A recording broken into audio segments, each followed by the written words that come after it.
Hello everyone, I'm Steve Savant, syndicated financial columnist and money color commentator. On today's show, 401ks, part 3 in our series on tax advantage retirement plans with retirement expert, Jodie Dailey. Welcome to the third segment, Jodie. Thank you, Steve. I think some people would say outside Social Security, which is America's retirement plan, probably a close second should be, or I would say by basis on the number of money going into ERPA plans, 401k is a major player. Absolutely. Now, when I look at 401ks, I've heard you say, you said this in the segment, I want to make sure there's a distinction you made. Is 401k plan different than Safe Harbor? Well, Safe Harbor is a form of a 401k plan, but Safe Harbor is a different provision in a 401k plan. Let's do traditional 401ks, then I want to get into that Safe Harbor. Okay. All right. I have 401k, it's a defined contribution plan, and my employer could elect or not elect to match whatever he wants to match all the way. Is there any regs that would stop him from doing more than that one that you example of last segment? Well, there is testing that is involved in 401k plan contributions, but there are limits to what an employer can deduct in a defined contribution plan. It's generally 25% of eligible compensation. So there are limits to employer contributions in the plan, but the match, as long as it passes the non-discrimination tests, it could, I mean, an employer could do a 200% match if they wanted to. Boy, sign me up for that person if you know it, Jodie. I want to know. All right, so in traditional 401k, everybody pretty much knows it. Now, here's one of the things I want to ask you about because it's become a painful issue to me as a long-term financial planner, comprehensive planner. We have given so much flexibility to 401ks. I have people hitting their 401k account well before 59 and a half for their house or their child's education or whatever. I'm bothered by it because it's so easy to access our money before 59 and a half now. It is. Many 401k plans allow for loans. We're not really necessarily a proponent of that, but many employers feel like if employees are putting their own money in the plan, they should have access to it. And all right, well, true enough, but now I'm leaving your organization and I want to go to another organization. And that, my former boss may make me pay it back before I do the transfer. Now here, the only reason I bring this up is because every article I've seen, and I curate a ton of third-party articles. I'm a proponent of giving the public everything they have and educating them, but hardly anybody brings this up. They say you have access to it, but they don't tell you the bad boy issues if you leave the firm and you may not be able to transfer. So have you found this to be, not only are you not a proponent of it, but have you found people having difficulty saying, I never even knew I had to pay this back before I could make my new employment? That is a big issue, and participants don't realize, sometimes you're short-sighted and your immediate need really outweighs any logic for what's going to happen down the road. But, loans that are not repaid become taxable to the participant when they terminate employment. So it's basically the loan is defaulted at that time. If it defaults before 59 and a half, do I not only pay taxes, but I have to pay the 10% penalty? Yep. Correct. Yes. Well, okay.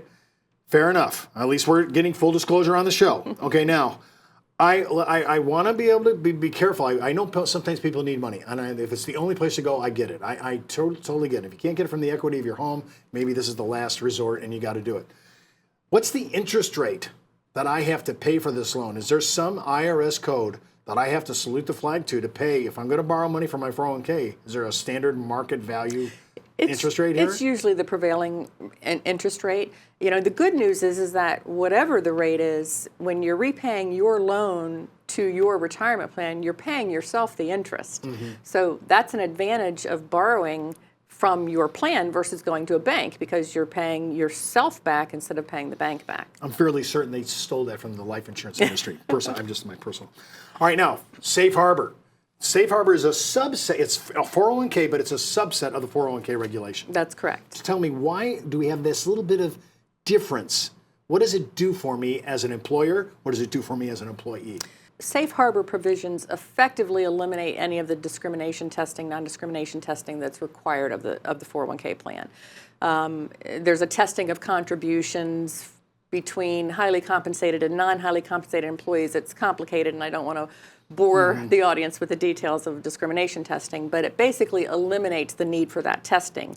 But it does require that the employer make a certain contribution to the plan. It might be in the form of a 3% contribution that all employees receive, or it's a matching contribution, which is 100% of the first 3%, 50% of the next 2% that an employee defers. And that's only given to those people that are actually contributing to the plan. They don't make the calculations easy, do they? No, of course not. No. Okay, so for the employer, if I'm choosing between a traditional defined contribution 401k and a defined contribution 401k safe harbor, what am I getting as the employer? A lot of times owners, key owners, partners, officers in companies are not allowed to maximize their contributions in the 401k plan because of testing. So it does benefit the owners, partners, key employees because they're making the required contributions, so they're not being restricted to what they can contribute in the plan. That's a good point for safe harbor. That's a good point for safe harbor. Got it, okay.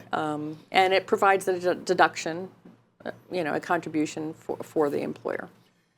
For the employee, if I had to steer my employer from a 401k or a 401k safe harbor, what would be good for the employee? Well, the employee benefits through safe harbor contributions as well. Not only are they receiving a required contribution to the plan, it's not discretionary. In any other 401k defined contribution plan, generally that contribution or match is discretionary. The employer does not have to do it. In a safe harbor situation, the employer is required to make that contribution. Those contributions are immediately 100% vesting, so there's no service day one. There's no service required to earn that. Let me just stop here. Now this is Steve talking now. Say I like real life examples, and sometimes I become it. I have two. I have a 401k and I have another 401k.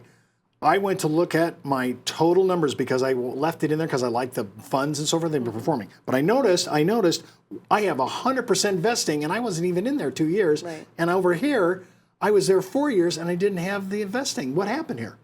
Well, you had a safe harbor plan that vested all of your dollars day one. And then you had a contribution in your 401k plan over here that was subject to a vesting schedule. Vesting schedules can vary, but common vesting schedule is a 6-year graded schedule, which means you grade 20% per year after year one. So after 3 years of employment, you would only be 40% vested in any employer money that goes into the plan. Now, you used a key word just now. Do you have to be under employment? If you left the 401k alone, you left the company, and you left it in there for 5 years, did you vest? No. So it's employment becomes the actual qualifying event. Actually, it's hours, more specifically. Typically, most plans provide for that you have to work 1,000 hours in order to earn a year of service, and a year of service is what determines vesting. If you were coming back to the company 2-3 times, would that accumulation count? It does. There are certain rules about rehires and what needs to be credited back in terms of years of service, depending on how long someone has been gone. I love talking to you, Jodie, because I just start thinking of how to game the system. I mean, you are my reference point. I just figure out everything she wants to say. Hey, I got another idea. I appreciate that. Okay, so those are really good distinctions between a traditional 401k and a safe harbor 401k. And you're really automatically, if I'm understanding you, fulfilling the discriminatory issues by going to safe harbor. Then you don't have nothing to think about. That's correct. And I like that, easy. Do you see, in your opinion, more 401k traditional 401ks or safe harbor 401ks out there? We see a lot of safe harbors. Because they just don't want to deal with it. There is an ease of administration that goes along with it. It does help reduce costs in the plans. Excuse me. Why is that reducing costs in the plan? Why is a safe harbor reduce costs over a traditional? Well, because there's no testing. And testing costs money. Absolutely. It's an administrative function that you're paying someone to do. I only have the best on this show. That's why I bring people like Jodie in. When you hear this, if you're an employer today and you're sitting there going, I'm making these decisions, if I'm in a 401k and I just heard you just do this show and I say, man, I should have done a safe harbor, could I make a move? Absolutely. You can amend a safe harbor at certain times. And you could? Yes. Wow, I love it. Thank you so much. This is a very important segment. Don't forget to watch our next segment on profit sharing and cash balance plans, part 4 in our series on tax advantage retirement plans. And keep in mind, before moving forward with any of the ideas on our show, always check with your tax consultant, legal counsel, or financial advisor. You've been watching Steve Savant's Money. Let me begin.